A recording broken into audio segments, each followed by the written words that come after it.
लेकिन उत्तर प्रदेश में गली गली जिहादी पहुंच गए हैं। उत्तर प्रदेश का मुख्यमंत्री चुनौती के साथ कहता है,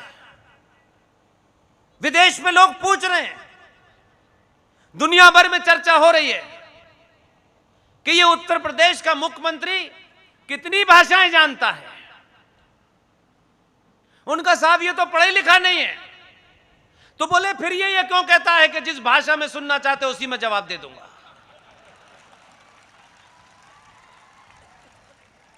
और ये असर आसाम तक नजर आ रहा है। वो पूछता भी नहीं है। ये होड़, ये दौड़ अगर 2014 से गुजरात ने शुरुआत की है, जब तक इस देश के हर राज्य में ऐसे ही लोग सत्ता पे स्थापित ना हो जाएं, तब तक यह सिलसिला रुकना नहीं चाहिए। इसलिए प्लेसेस ऑफ वर्शिप एक्ट 1991, जिसके तहत सनातनी हिंदू समाज के पुरखों की जमीन, उनके मंदिर, ये जीते जागते महापुरुष जिस पे कब्जा किसी और का हो गया है, इस कानून को दिल्ली की संसद ने पास कर दिया। यह पूरे देश पे लागू है। मैं नहीं जानता कि इस सभा में कितने बड़े वकील बैठे हैं, कोई लॉ प्रोफेशन का है कि नहीं है। मेरा जीवन में लॉ के प्रोफेशन से कोई दूर दूर तक संबंध नहीं रहा, लेकिन पागलपन रात के 2 बजे भी मुझे वही सूझता है। मैं उठता हूं तो ढूंढता हूं और मुझे लगता है कि इसका जवाब इस देश में कुछ लोग हैं, उनसे मिल सकता है। मैं 2 बजे भी उन्हें जगा के पूछ लेता हूं, क्योंकि मुझे पता है कि शायद मेरे दिमाग से बात निकल जाए। और ऐसे ही चीजों की ढूंढ करता हूं मैं, और फिर सार्वजनिक मंचों से इसलिए बोलता हूं कि अगर आपको समझ में आ जाए तो आज आपके हाथ में वो ताकत है। 6 महीने बाद ये ताकत नहीं होगी। प्लेसेस ऑफ वर्शिप एक्ट, जिसके तहत अरबों खरबों की कीमती जमीन, अरबों खरबों के अनादिकाल के वो मंदिर जो मेरे पूर्वजों ने बनवाए थे, जो आज दुनिया में बड़ी बड़ी मैगजीनों में छपते हैं, उनकी नुमाइश लगती है। अगर ये कानून जो केंद्र सरकार ने बनाया था 1991 में, अगर आज आप ये चाहते हैं कि इसे गुजरात से हटा दिया जाए, तो संविधान के अंदर इसका प्रोविजन है। संविधान की धारा 254 ब्रैकेट में 254 ब्रैकेट में 2, ये धारा आपको इस बात का अधिकार देती है। आज तो आपके दोनों हाथों में लड्डू है, लेकिन ये बहुत दिन तक नहीं रहेगा। गुजरात में आपकी सरकार है, सनातनियों की सरकार बताई जाती है। दिल्ली में भी सनातनियों की सरकार है। अगर कोई वकील यहां बैठा हो तो जाए और इसको पढ़े, और भारत राष्ट्र से प्रेम है तो कम से कम गुजरात से शुरुआत करे।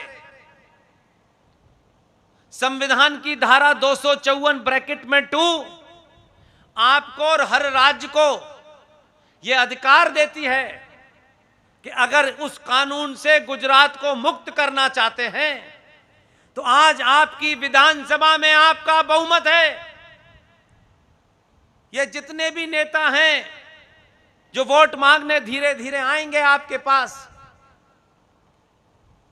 उनसे सिर्फ एक ही काम कहिएगा, गुजरात विधानसभा में आपकी मेजॉरिटी है, सर्वसम्मति से, पूरी मेजॉरिटी से ये प्रस्ताव रखें और धारा 254 ब्रैकेट में 2 का इस्तेमाल करते हुए ये कहें कि गुजरात राज्य से प्लेसेस ऑफ वर्शिप एक्ट 1991 को समाप्त कर दिया जाए।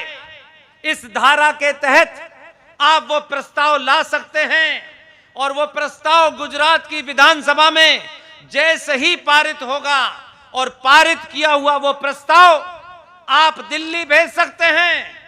दिल्ली में भी आपके आदमी ने प्रेसिडेंट भी अपना ही बनाया है।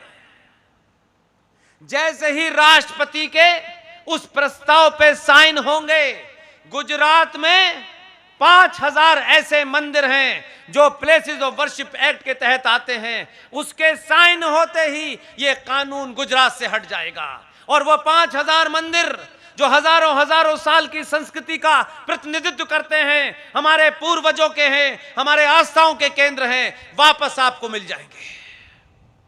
लेकिन इसमें अगर आपने देरी की तो विधानसभा का सत्र किसी दिन भी बुला करके भंग हो जाएगा। अभी समय है, अभी कहिए, अब किसी का भरोसा मत कीजिएगा। इसी की यही राष्ट्र जागृति है।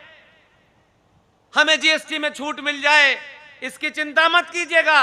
जीएसटी में छूट नहीं मिली थी तब भी आप दुनिया में सबसे बड़े व्यापारी थे और नहीं देता तब भी हैं। इसलिए आपने इसकी चिंता नहीं करनी है कि प्रॉफिट में 10 रुपए कम हो जाएंगे। प्रॉफिट में 10 रुपए कम हो जाएं, लेकिन राष्ट्र के प्रॉफिट में करोड़ों का फायदा होगा। सबके सामने ये प्रस्ताव रखिए, जग पूरे घर घर में इसको चलाइए, हर संगठन चलाए, वो ब्राह्मणों का हो, ठाकुरों का हो, किसी का भी हो, सबसे कहें ये पहले बताओ और बताओ नहीं, फला तारीख तक विधानसभा में इसे पास करो, नहीं तो हम तुम्हारा बहिष्कार करते हैं। डर के सामने अच्छा अच्छा झुकता है, इसे करके देखिए।